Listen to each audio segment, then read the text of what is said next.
KTX에서 군인년 예쁘네라며 시비 털던 조폭들, 알고 보니 그 여자의 정체가 대한민국 최초 특전사 출신 투스타였다면 1분 만에 양아치들의 뼈와 관절을 분리해버리는 소름 돋는 참교육 이야기입니다. 구독과 좋아요를 해주시면 더 좋은 사연으로 보답하겠습니다. 부산역 플랫폼은 떠나는 이들과 마중 나온 이들의 아쉬움과 설렘으로 북적였다.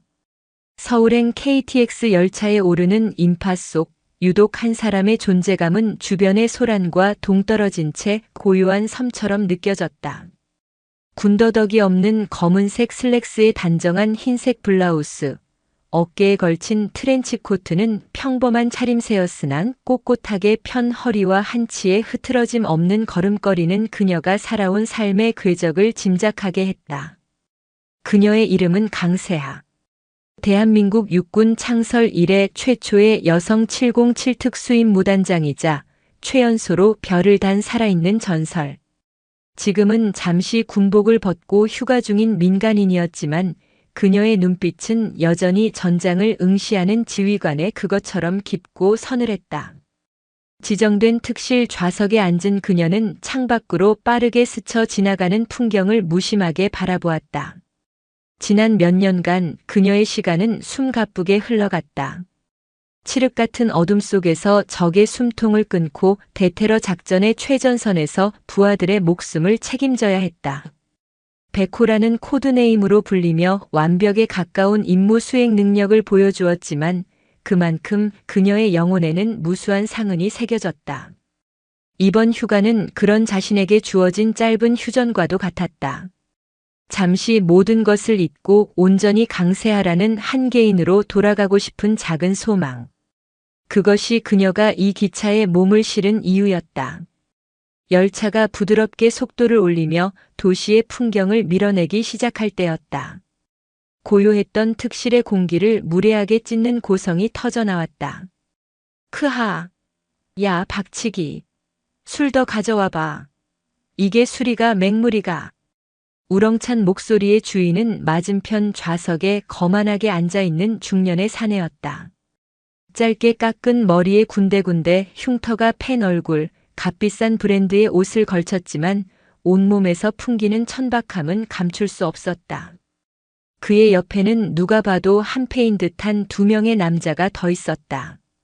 한 명은 이름처럼 머리가 유난히 크고 단단해 보이는 인상이었고 다른 한 명은 병적으로 마른 체구에 날카로운 눈빛을 하고 있었다. 그들은 부산을 근거지로 활동하는 악명 높은 폭력 조직 신세계파의 행동대장 황도철과 그의 수족들인 박치기와 김칼이었다. 황도철 일당은 아랑곳하지 않고 판을 벌였다. 준비해온 양주를 종이컵에 따라 마시며 안주로 가져온 마른 오징어를 질겅질겅 씹어댔다. 그들이 내뱉는 욕설과 웃음소리는 특실 전체를 울렸다.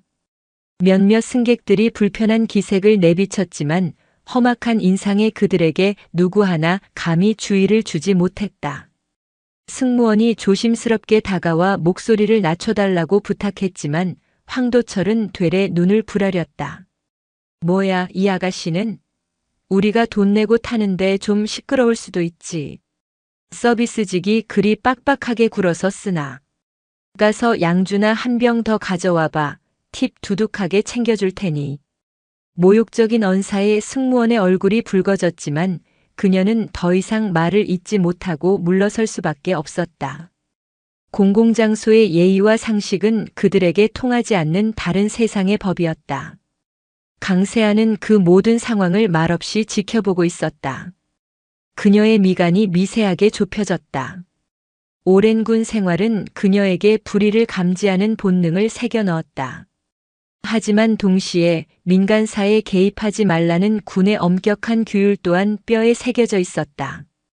과거 비슷한 상황에서 분노를 참지 못하고 폭력배를 제압했다가 과잉 대응이라는 구설에 휘말려 곤욕을 치렀던 기억이 스쳤다.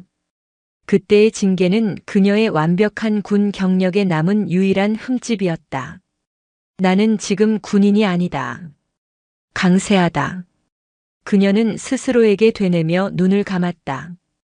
하지만 황도철 일당의 만행은 거기서 그치지 않았다. 술이 거나하게 취한 황도철의 눈에 복도를 지나가던 한 젊은 여성이 들어왔다. 단정한 옷차림의 평범한 직장인으로 보이는 여성이었다.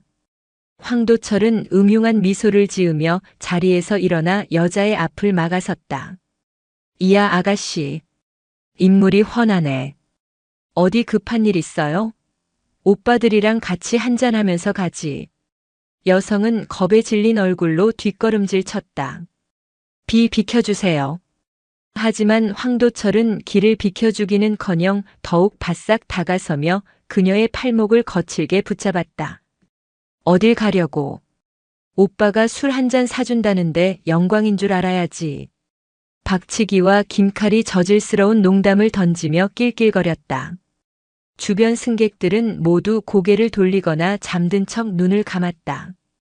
공포가 특실 안을 지배했다. 여성의 눈에는 눈물이 그렁그렁 맺혔다. 그녀는 필사적으로 저항했지만 성인 남성의 완력을 이겨낼 수는 없었다. 이거 나요. 놓으라고요.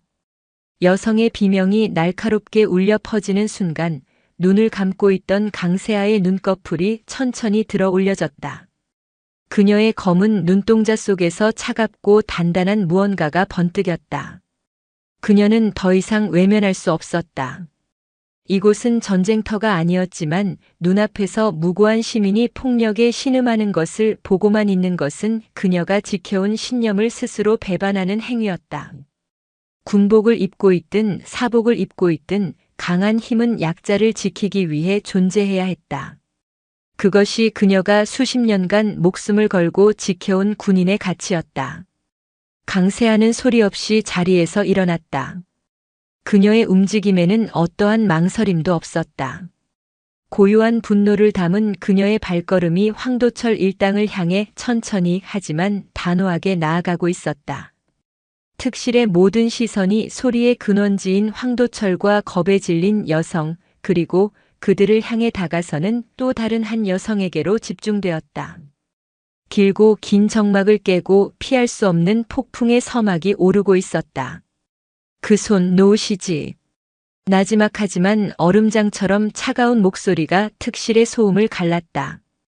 황도철이 붙잡은 여성의 비명과 그의 저질스러운 웃음소리, 그리고 다른 승객들의 불안한 침묵을 한순간에 베어버리는 듯한 목소리였다. 황도철은 고개를 돌려 목소리의 주인을 확인했다. 그의 눈에 들어온 것은 단정한 차림에 그러나 어딘지 모르게 범접할 수 없는 기운을 풍기는 중년의 여성이었다. 그는 강세하의 위아래를 훑어보며 비웃음을 터뜨렸다. 뭐야, 이 아줌마는? 지금 나한테 명령하는 거야? 곱게 늙을 것이지 어디서 정의의 사도 행세야. 황도철의 조롱에도 강세하의 표정에는 변화가 없었다. 그녀는 한 걸음 더 다가서며 다시 한번 조금 더 낮고 단호한 목소리로 말했다. 마지막 경고다. 그 손 놓아. 그녀의 눈빛은 마치 잘 벼린 칼날 같았다. 그 눈빛에 순간적으로 섬뜩함을 느낀 황도철이었지만 곧이어 자존심이 불같이 타올랐다.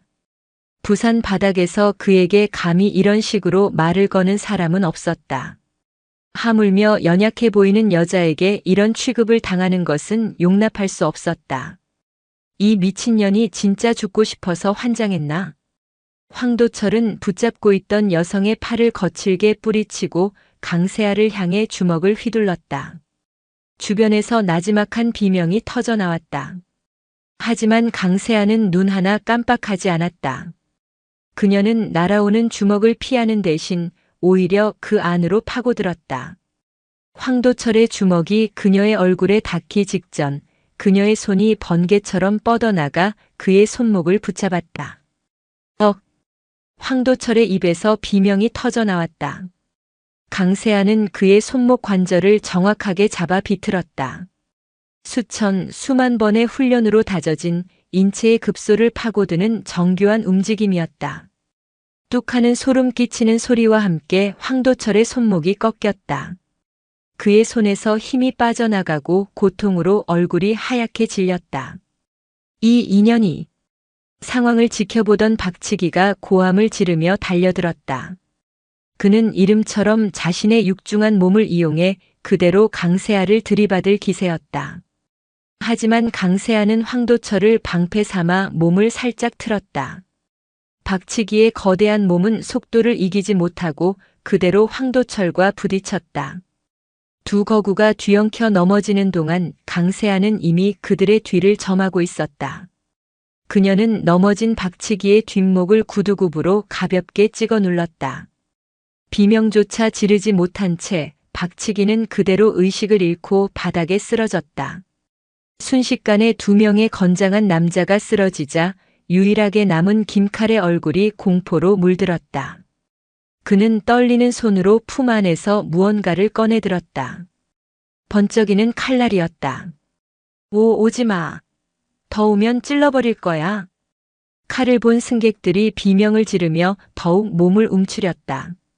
하지만 강세아는 그 칼날을 보고도 여전히 평온했다. 그녀의 눈에는 오히려 연민의 빛마저 감돌았다.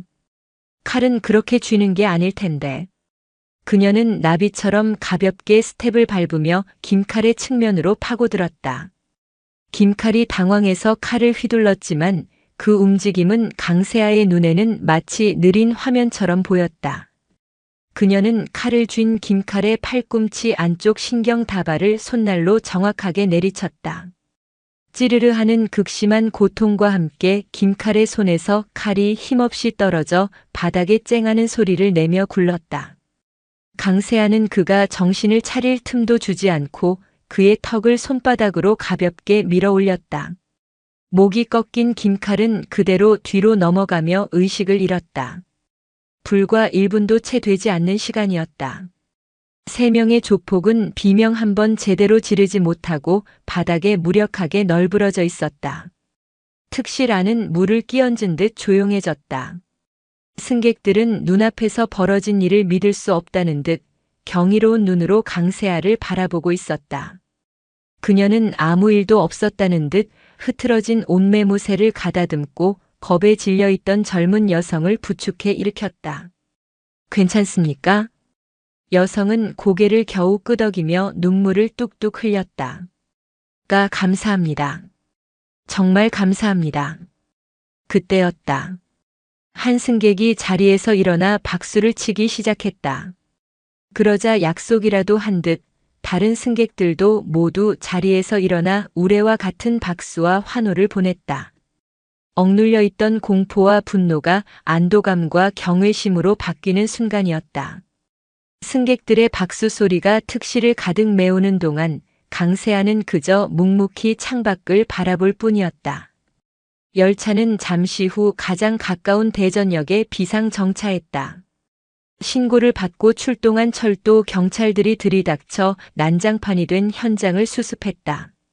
의식을 차린 황도철 일당은 손목이 부러지고 온몸에 타박상을 입은 채 앓는 소리를 내며 경찰에게 끌려나갔다. 그들은 끌려나가는 순간까지도 강세아를 향해 악에 바친 고함을 질러댔다. 저 미친년이 먼저 우릴 공격했다고. 가만 안 둬, 개 같은 년. 강세아는 참고인 조사를 위해 경찰과 함께 하차해야 했다. 그녀가 열차에서 내리자 특실에 있던 모든 승객이 창문에 붙어 서서 그녀를 향해 다시 한번 고마움의 박수를 보냈다. 그녀를 구해준 젊은 여성은 눈물 젖은 얼굴로 연신 고개를 숙였다. 대전역 플랫폼에 선 강세아는 자신이 방금 저지른 일을 담담하게 복귀했다. 또다시 군의 규율을 어겼다. 분명 복귀하면 문책이 뒤따를 것이다. 어쩌면 이번 일로 불명예스럽게 군복을 벗게 될지도 모른다. 하지만 그녀의 마음속에는 후회 대신 기묘한 평온함이 자리 잡고 있었다. 힘없는 여자의 비명, 공포에 질린 사람들의 눈빛, 그리고 그들을 지켜냈다는 작은 안도감. 그것으로 충분했다. 플랫폼에 부는 차가운 바람을 맞으며 강세아는 조용히 눈을 감았다. 강철 같은 나비의 날갯짓은 이제 막 시작되었을 뿐이었다. 대전역 철도 경찰대 조사실의 공기는 무겁고 탁했다. 강세아는 담담한 표정으로 맞은편에 앉은 조사관을 마주했다. 그녀는 KTX 특실에서 일어난 모든 일을 군더더기 없이 사실 그대로 진술했다. 황도철 일당이 먼저 소란을 피웠고 젊은 여성을 성추행하며 폭력을 행사하려 했으며 자신은 그것을 막기 위한 최소한의 방어 조치를 했을 뿐이라고. 그녀의 진술은 논리정연했고 목소리에는 한치의 흔들림도 없었다. 조사관 역시 처음에는 그녀의 말을 신뢰하는 듯 했다. 함께 조사를 받으러 온 피해 여성과 KTX 열차 팀장 오정택 씨의 증언도 모두 강세아의 진술과 일치했다. 열차에 탑승했던 다른 승객들 몇몇도 자발적으로 남아 그녀의 용감한 행동을 증언해 주었다. 모든 정황이 강세아에게 유리하게 돌아가는 듯 보였다. 하지만 상황은 예상치 못한 방향으로 흘러가기 시작했다. 병원으로 후송되었던 황도철 일당이 변호사를 대동하고 나타나면서부터였다. 그들은 자신들이야말로 아무 이유 없이 무차별 폭행을 당한 피해자라고 주장했다. 황도철은 팔에 깁스를 한 채 고통스러운 표정을 지으며 강세아가 먼저 시비를 걸고 일방적으로 폭력을 행사했다고 목소리를 높였다. 그 여자가 갑자기 다가와서 우리한테 시비를 걸었어요.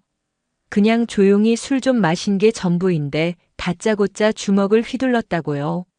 보십시오. 제 팔이 이렇게 부러졌습니다. 이건 명백한 폭행, 아니 살인 미수입니다. 그들의 변호사는 전치 8주에 달하는 황도철의 진단서와 다른 조직원들의 상해 진단서를 증거로 제출했다. 그리고 교묘하게 말을 비틀었다. 제 의뢰인들이 다소 소란스러웠던 점은 인정합니다.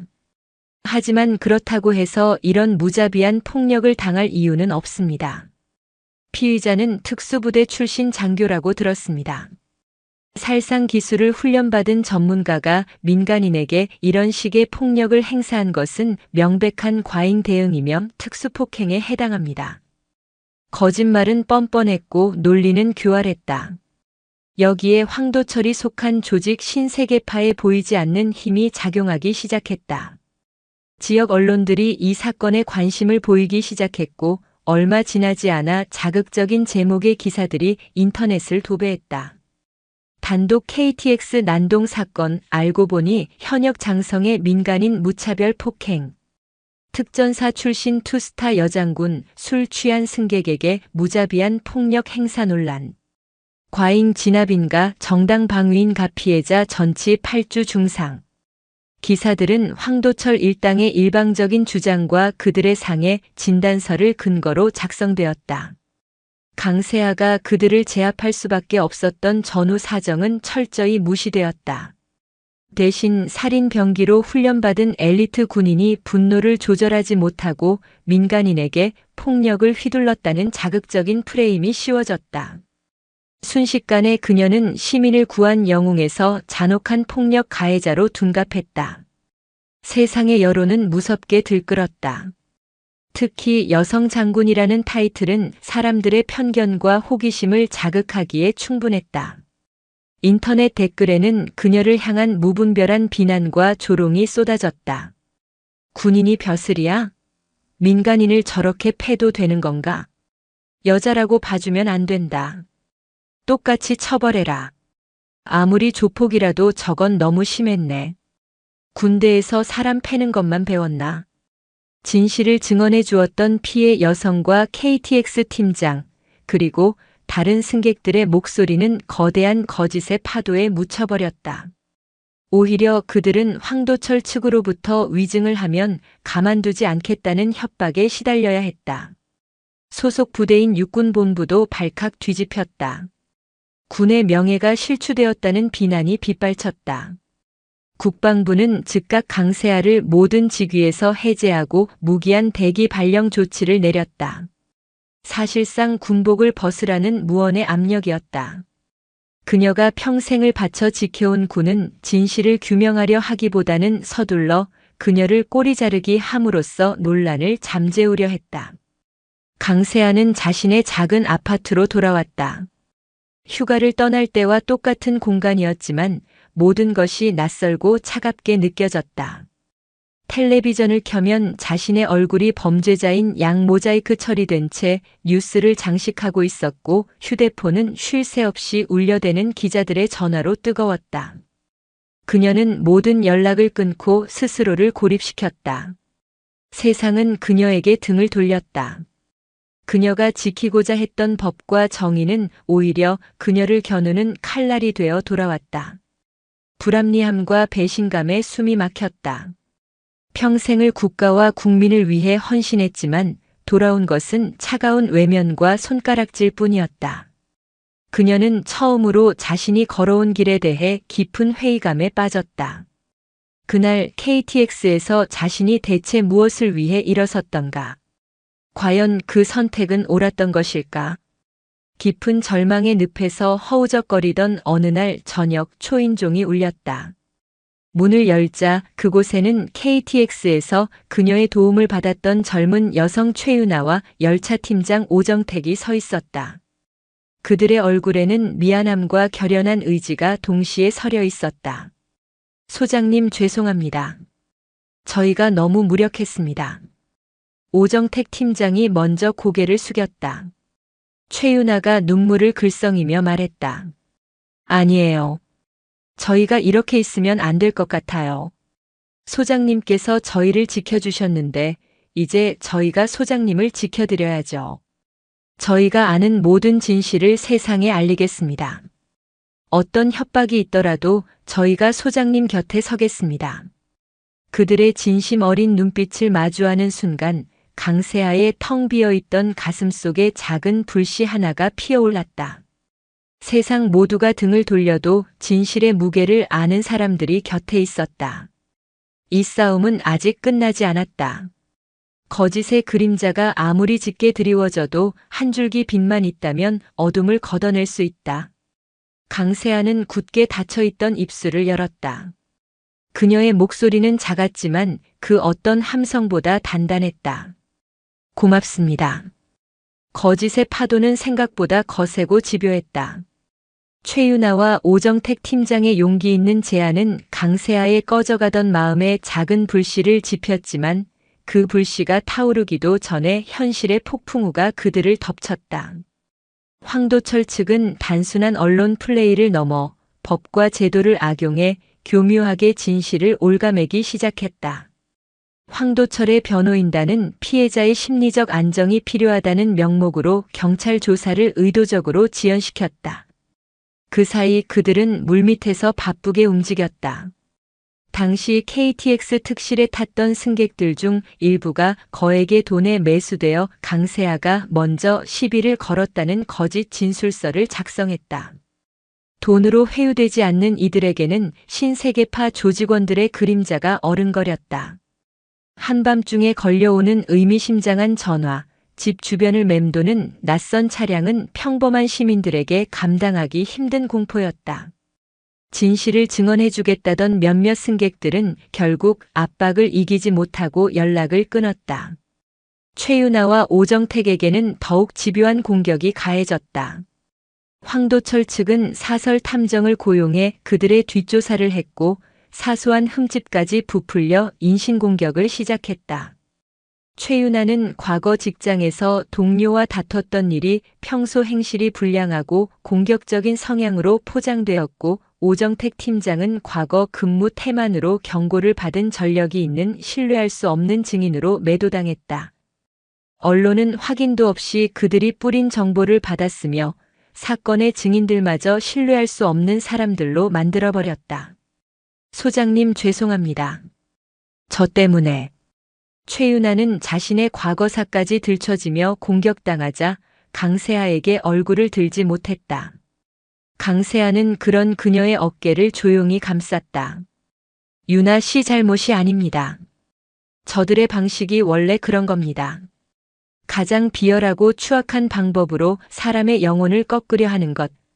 하지만 우리가 여기서 꺾이면 저들의 세상이 오는 겁니다. 그녀는 담담하게 말했지만 마음속은 까맣게 타들어가고 있었다. 그녀가 믿었던 군의 시스템마저 그녀를 외면했다. 군 법무실에 연락해 도움을 청했지만 돌아온 답변은 민간인과의 법적 다툼에는 군이 개입할 수 없으며 수사 결과를 지켜보겠다는 원론적인 이야기뿐이었다.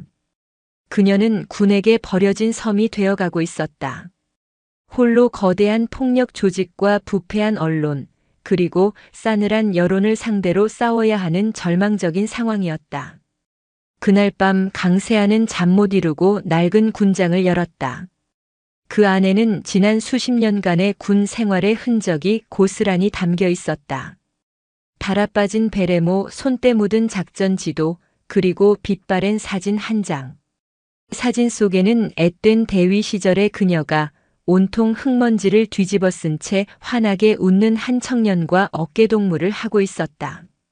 10년 전 해적들에게 피랍된 우리 국민 구출 작전이 벌어졌던 소말리아의 어느 항구였다. 당시 정부는 외교적 마찰을 우려해 무력 투입을 망설이고 있었다.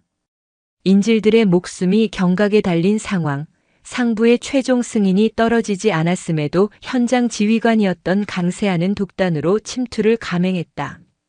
작전은 성공했지만 마지막 순간 적의 총탄이 한 인질을 향했다. 그녀는 본능적으로 몸을 날려 그를 감쌌고 총알은 그녀의 어깨를 관통했다. 그녀의 결단과 희생 덕분에 모든 인질은 무사히 구출되었지만 그녀는 명령 불복종으로 중징계를 받아야 했다.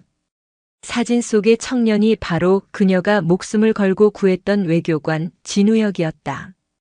그에게는 법조계에서 이름난 변호사인 누나가 있었다. 그때의 인연이 문득 뇌리를 스쳤지만 강세아는 이내 고개를 저었다. 지난 일로 개인적인 도움을 청하는 것은 그녀의 자존심이 허락하지 않았다. 바로 그때 낯선 번호로 전화가 걸려왔다. 기자들의 전화일 것이라 생각해 받지 않으려다 망설임 끝에 통화 버튼을 눌렀다. 여보세요. 강세아 소장님 맞으십니까? 수화기 너머로 들려온 것은 차분하고 지적인 여성의 목소리였다. 누구시죠? 제 소개가 늦었습니다. 저는 진서연 변호사라고 합니다. 10년 전 소말리아에서 제 동생 진우혁의 목숨을 구해주신 분. 기억하십니까? 순간 강세아의 심장이 쿵 하고 내려앉았다. 진서연. 사진 속 청년의 누나. 그녀는 어떻게 자신의 연락처를 알고 전화를 걸어온 것일까? 강세아가 대답을 망설이는 사이 진서연 변호사가 말을 이었다. 그녀의 목소리에는 단단한 분노와 흔들림 없는 신뢰가 담겨 있었다.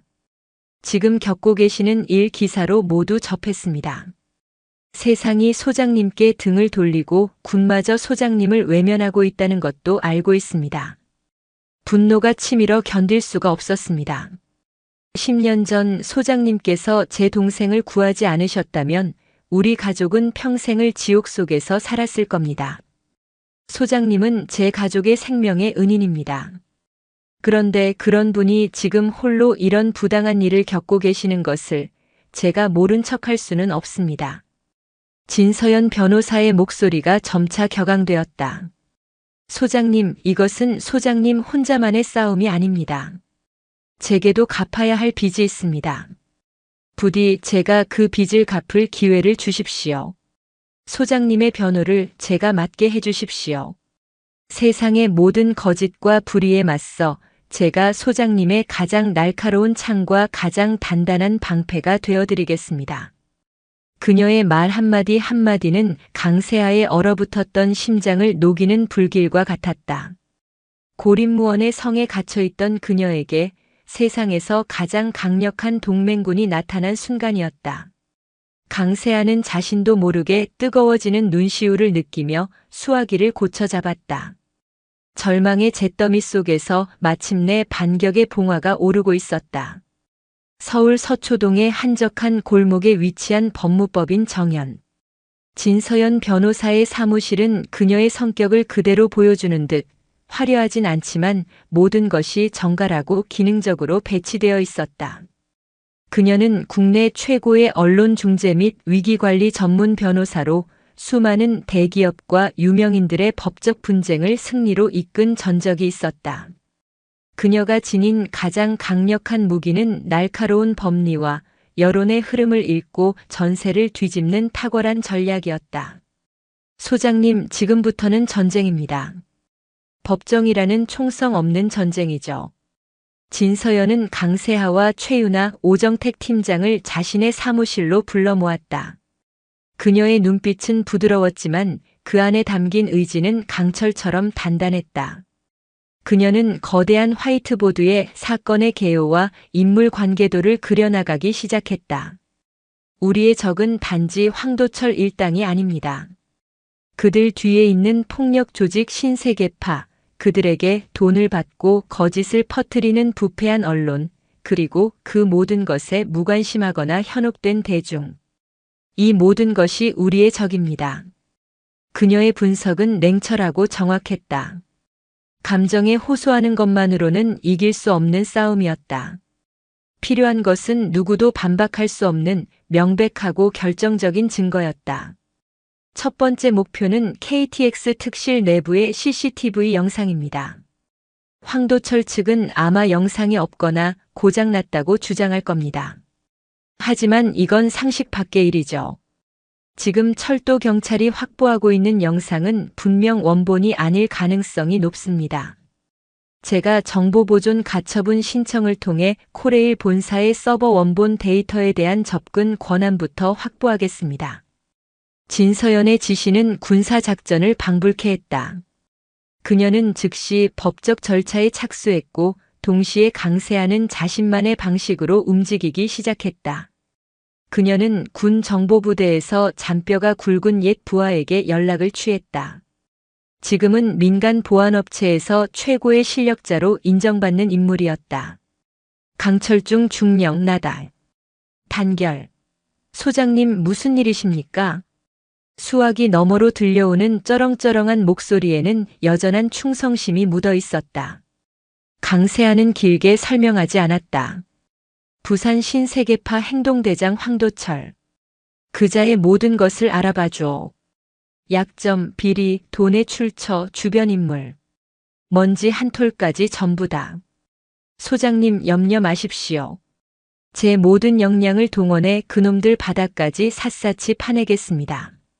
그렇게 두 개의 전선이 형성되었다. 진서연은 법과 제도의 틀 안에서 정면 돌파를, 강세하는 정보전의 방식으로 적의 배후를 파고들기 시작했다. 최유나와 오정택 팀장도 가만히 있지 않았다. 그들은 당시 KTX에 탔던 승객들의 명단을 확보하기 위해 동분서주했다. 코레일 측의 비협조적인 태도에 부딪혔지만 오정택 팀장은 자신의 모든 인맥을 동원해 끈질기게 설득했다. 며칠 후 작은 성과들이 하나둘씩 모이기 시작했다.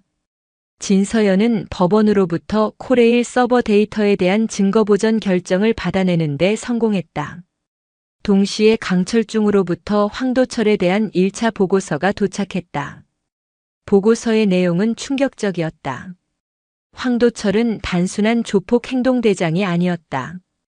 그는 불법 도박 사이트 운영, 사채업, 유흥업소 갈취 등 온갖 범죄를 통해 막대한 부를 축적했으며 그 과정에서 수많은 피해자를 양산한 악질 중의 악질이었다.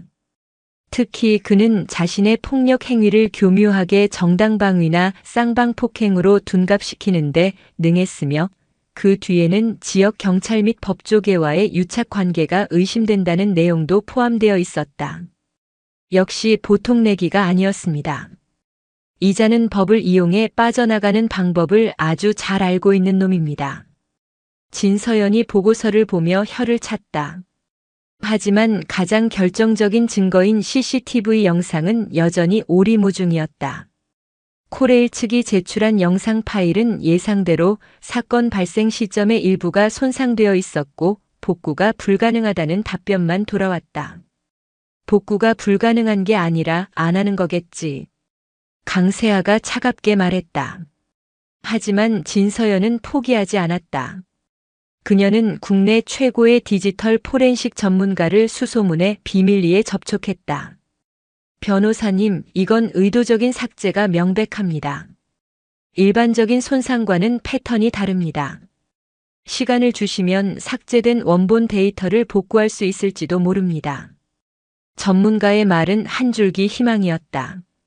이제 남은 것은 시간과의 싸움이었다. 한편 최윤아와 오정택 팀장의 노력도 결실을 맺었다. 그들은 수십 명의 탑승객에게 일일이 연락을 돌린 끝에 마침내 결정적인 제보를 받았다. 당시 특실에 있던 한 대학생이 두려움에 떨면서도 몰래 스마트폰으로 동영상을 촬영했다는 것이었다.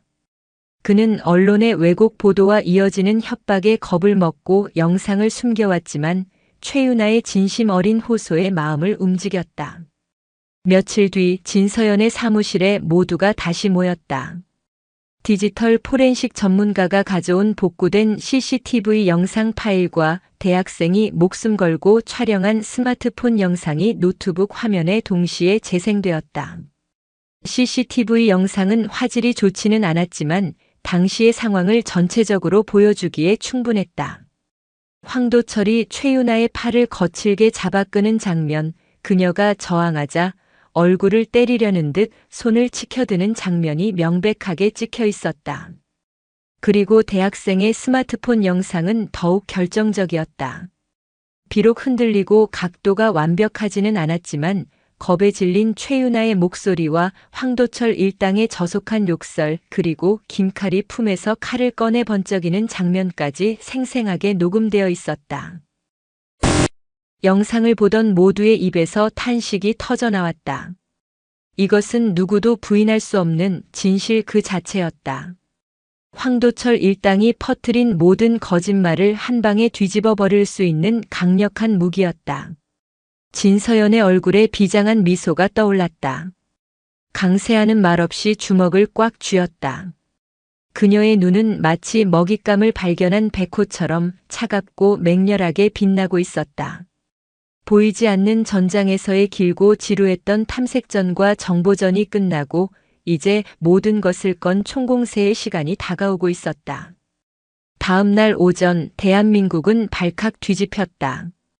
진서연 변호사의 이름으로 각 언론사에 KTX 여장군 폭행 사건의 진실이라는 제목의 기자회견 예고 이메일이 발송된 것이다.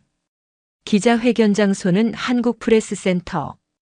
이메일에는 모든 거짓을 잠재울 단 하나의 진실을 공개하겠다는 짧지만 강렬한 문구가 담겨 있었다.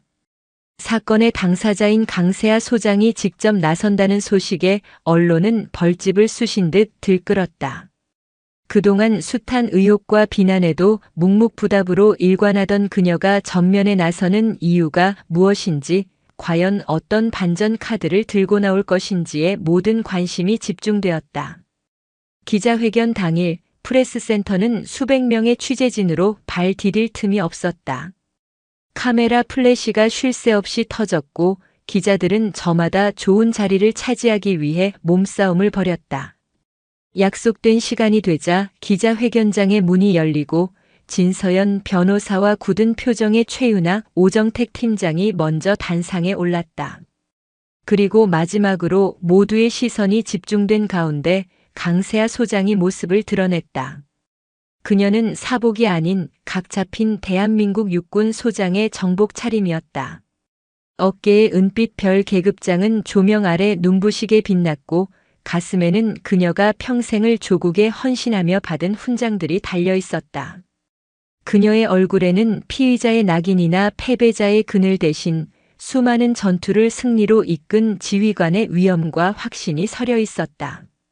그녀의 등장만으로도 장내에 소란스럽던 공기가 무겁게 가라앉았다. 먼저 마이크를 잡은 것은 진서연 변호사였다. 그녀는 차분하지만 힘있는 목소리로 입을 열었다. 이 자리에 와주신 기자 여러분께 감사드립니다. 지금부터 저희는 그동안 언론에 의해 철저히 왜곡되고 여론에 의해 무참히 난도질당했던 KTX 사건의 진실을 밝히고자 합니다.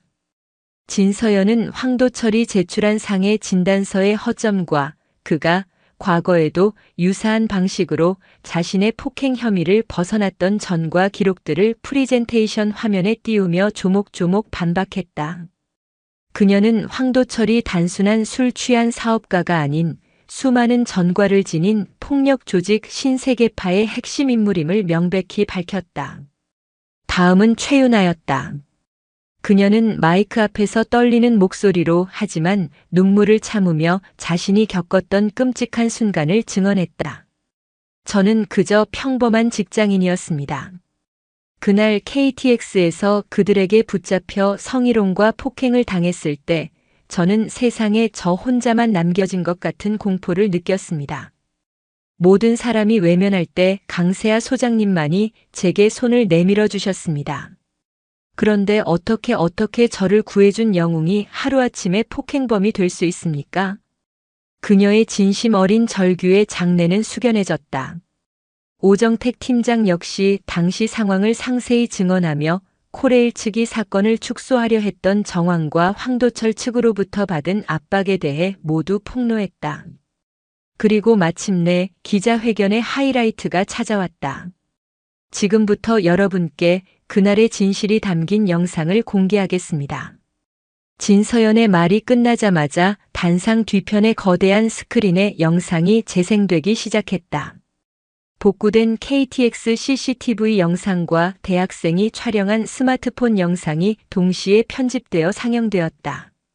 시끄러운 소음 속에서 황도철 일당이 최윤아를 희롱하는 장면, 그녀의 비명, 그리고 김칼이 번쩍이는 칼을 꺼내 드는 장면까지.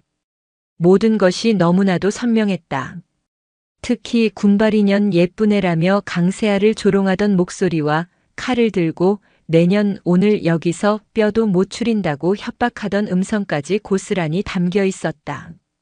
장내에는 충격적인 정적이 흘렀다.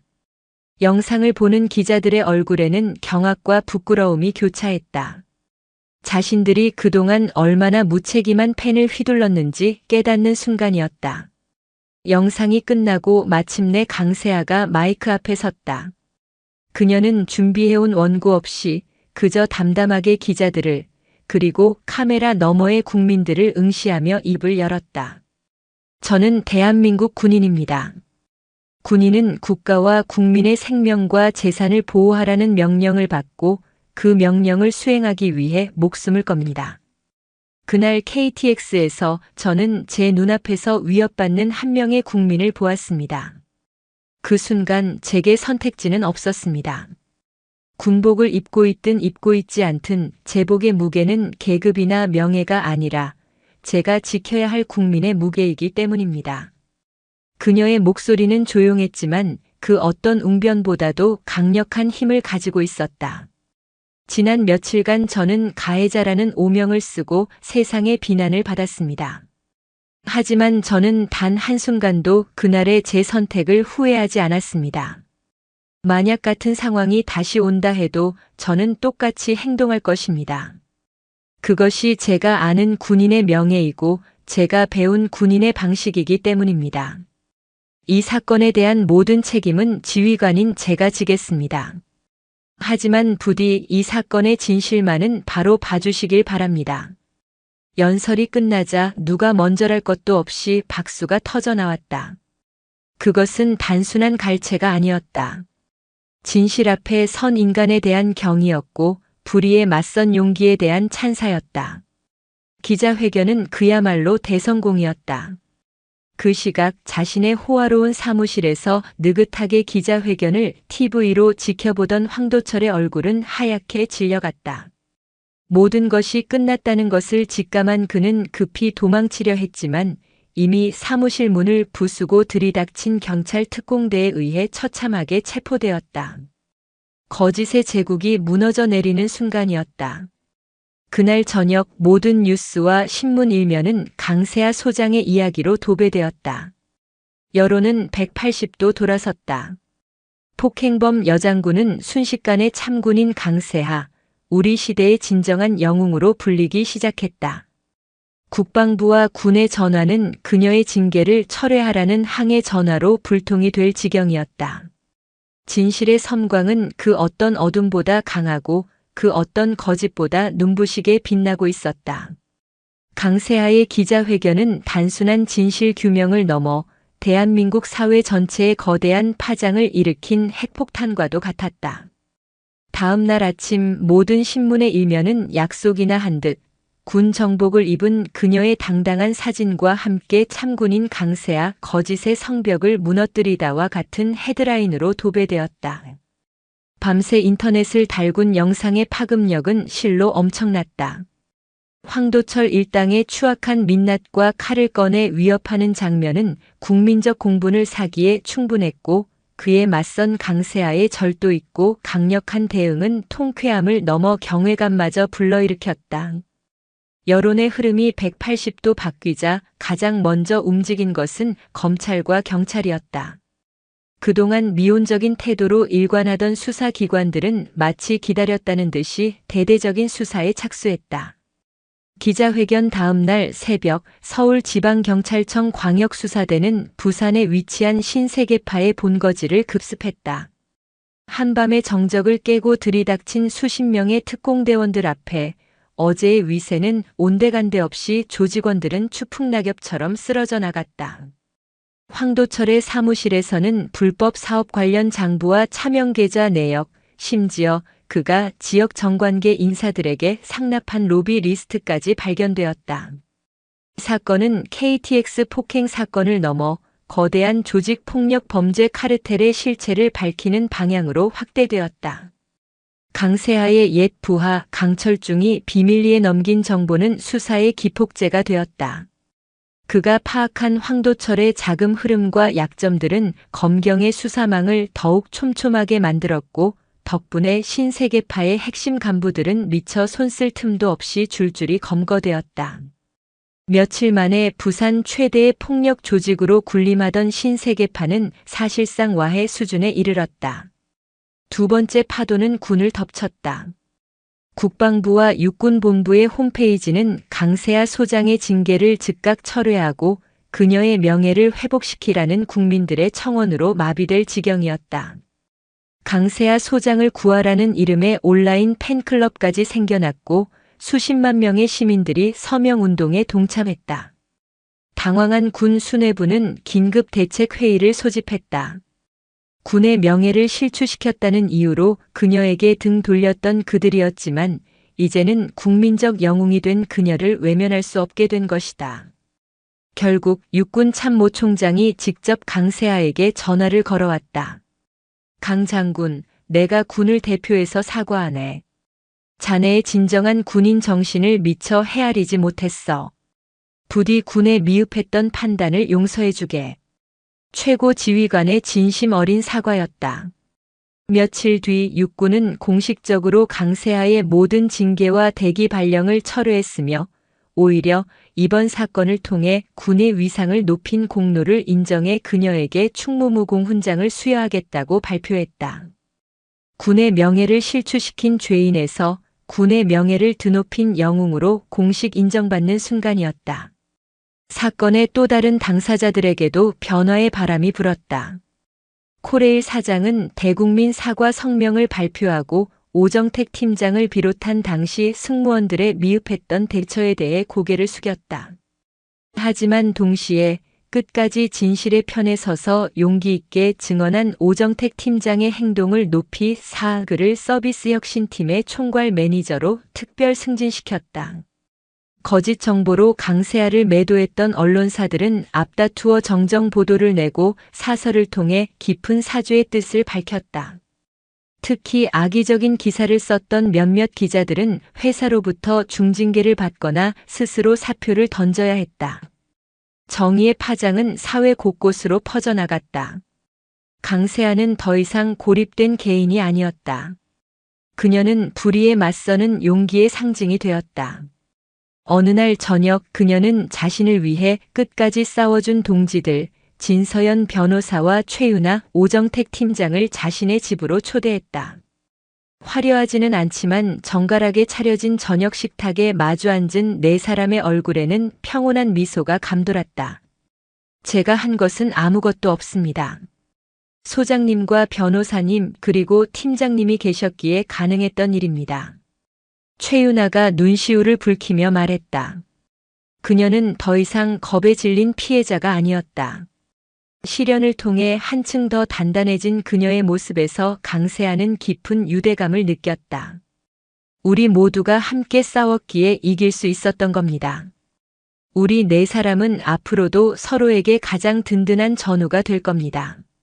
강세아의 말에 모두가 고개를 끄덕이며 잔을 부딪혔다.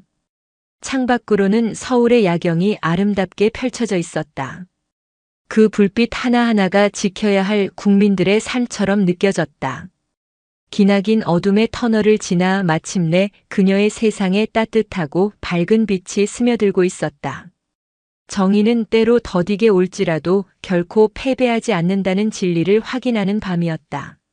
세상은 강세아를 영웅으로 추대했지만 정작 그녀 자신은 조용히 내면을 들여다보는 시간을 가졌다. 쏟아지는 스포트라이트와 찬사는 군인으로 살아온 그녀에게는 어색하고 불편한 갑옷과도 같았다. 각종 방송국의 출연 요청과 강연 제의가 빗발쳤지만 그녀는 대부분을 정중히 거절하고 오직 자신을 믿어준 사람들과의 관계를 다지는 데 집중했다. 그러던 어느 날 진서연 변호사로부터 저녁 식사 초대를 받았다. 그녀의 가족들이 강세아에게 꼭 감사 인사를 전하고 싶다는 것이었다. 약속 장소인 진서연의 집에 도착했을 때 문 앞에서 그녀를 맞이한 것은 10년 전 소말리아에서 구했던 이제는 늠름한 청년이 된 외교관 진우혁이었다. 소장님. 진우혁은 강세아를 보자마자 감격에 겨운 얼굴로 깊이 고개를 숙였다. 그의 눈에는 눈물이 그렁거렸다. 10년 만입니다. 하루도 소장님을 잊은 날이 없었습니다. 제게 두 번째 인생을 주신 분. 강세아는 말없이 그의 어깨를 두드려 주었다. 진서연의 부모님 역시 그녀의 손을 붙잡고 연신 고맙다는 말을 전했다. 그날 저녁 식사는 단순한 식사 자리가 아니었다. 10년이라는 시간을 뛰어넘어 한 사람의 희생이 어떻게 다른 사람의 삶을 구하고 그 인연이 또 다른 위기 속에서 어떻게 서로를 지탱하는지를 확인하는 감동적인 자리였다. 식사 도중 진우혁은 조심스럽게 물었다. 소장님, 그때 정말 무섭지 않으셨습니까?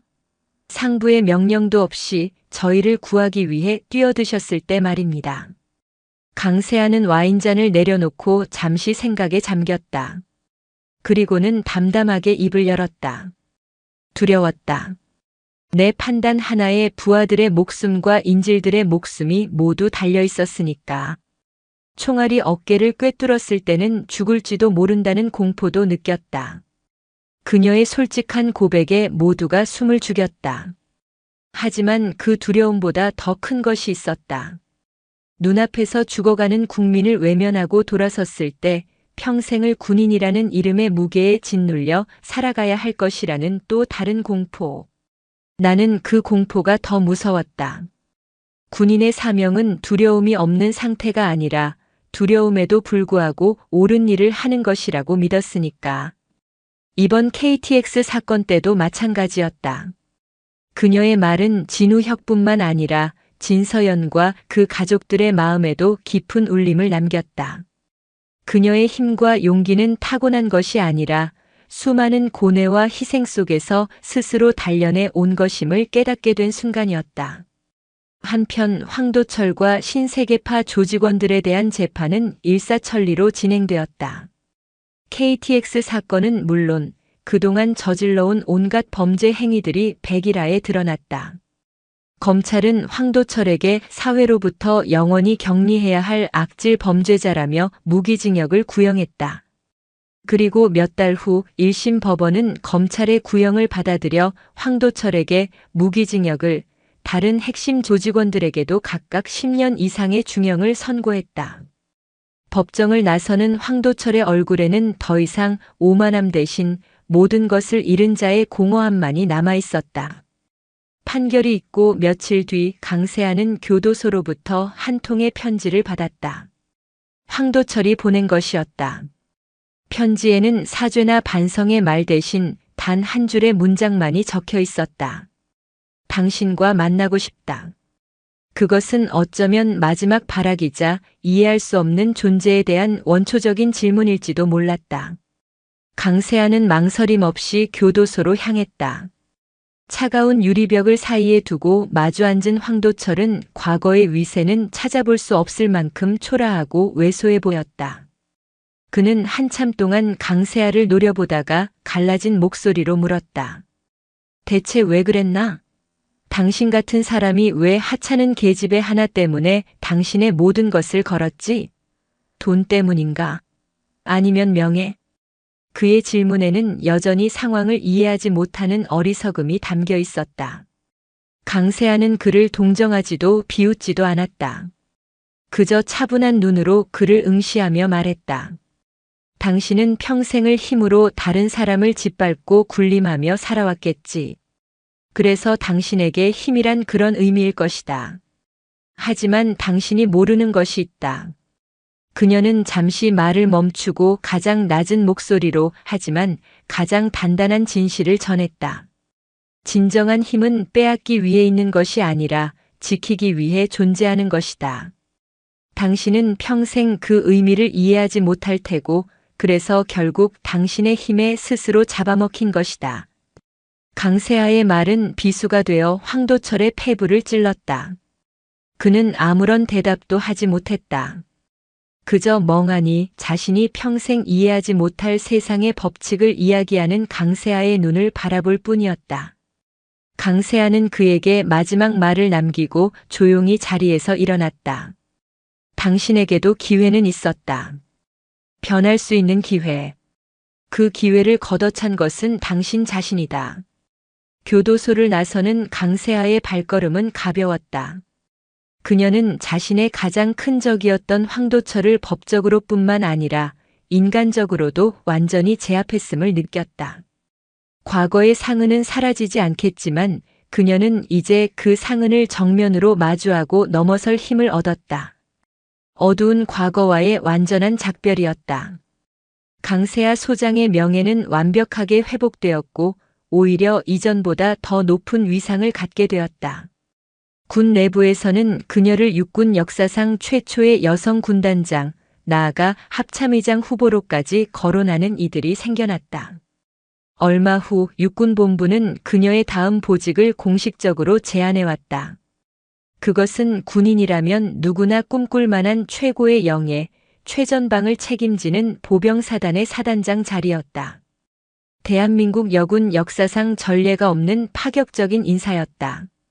군이 그녀에게 보낼 수 있는 최대한의 신뢰와 존경의 표시였다. 모두가 그녀가 당연히 제안을 받아들일 것이라 예상했다.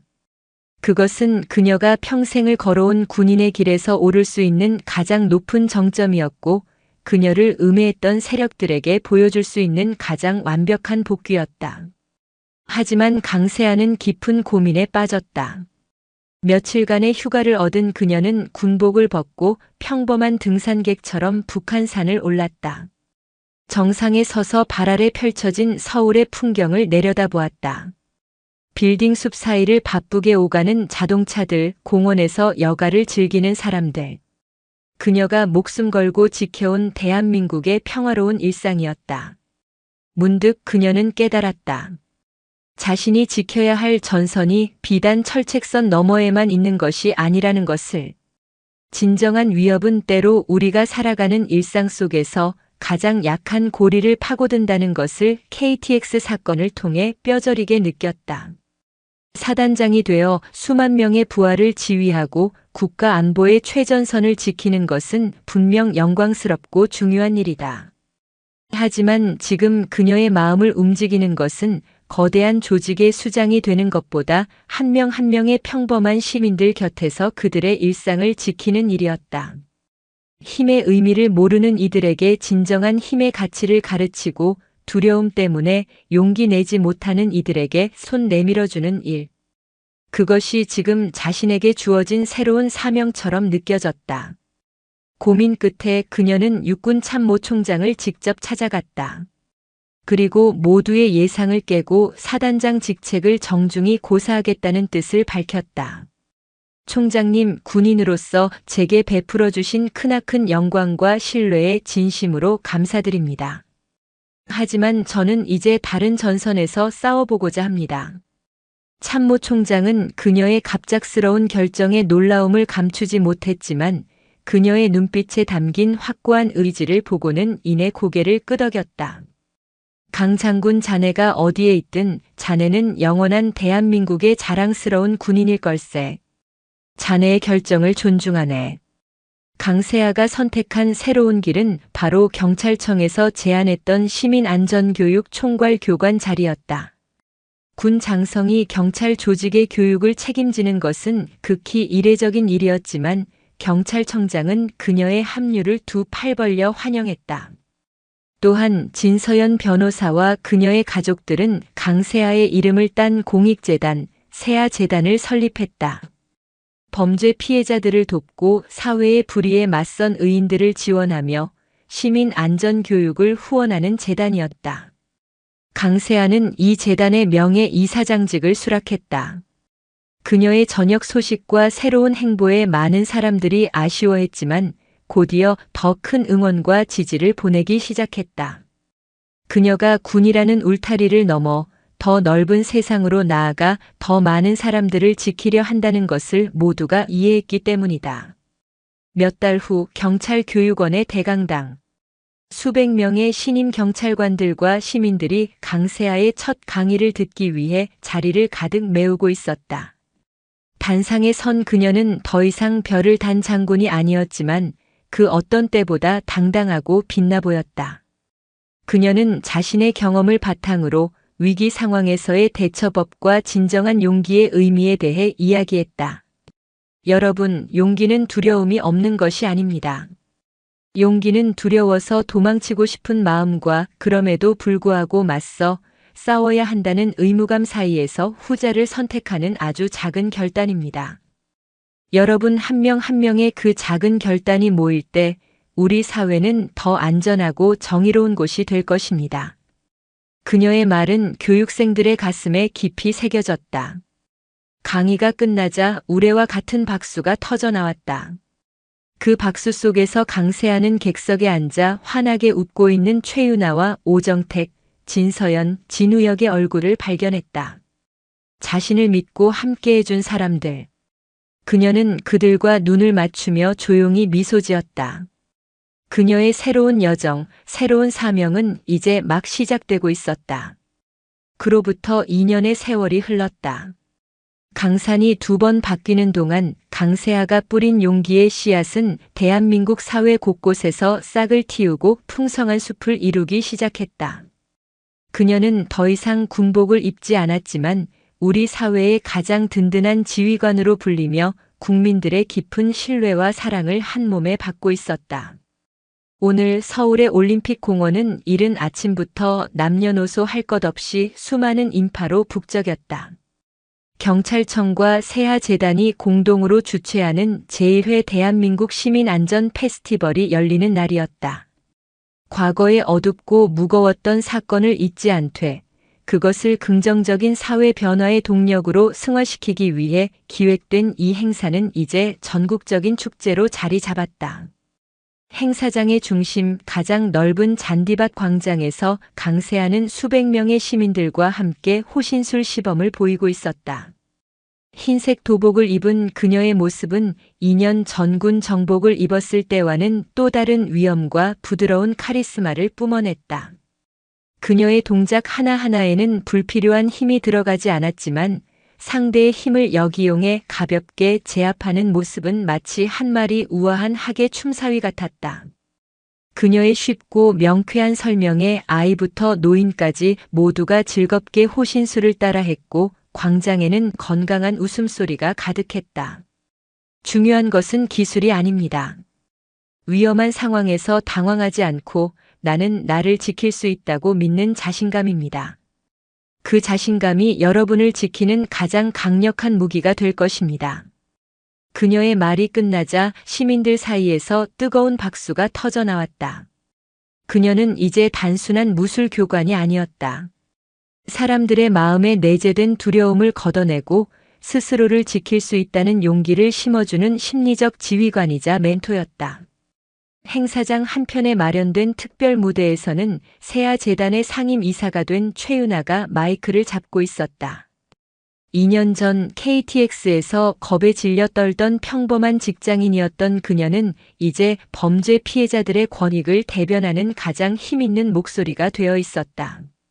저는 한때 제 이름이 세상에 알려지는 것이 두려운 피해자였습니다. 하지만 저는 오늘 제 이름과 얼굴을 걸고 당당하게 이 자리에 섰습니다.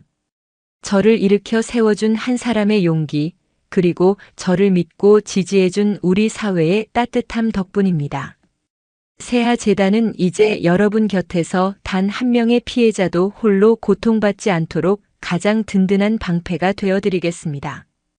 그녀의 연설에 많은 사람들이 눈시울을 붉혔다. 그녀의 변화는 그 자체로 절망에 빠진 이들에게 희망의 증거였다. 객석에서는 코레일의 최연소 서비스 혁신 본부장이 된 오정택 팀장이 흐뭇한 미소로 그녀를 바라보고 있었다.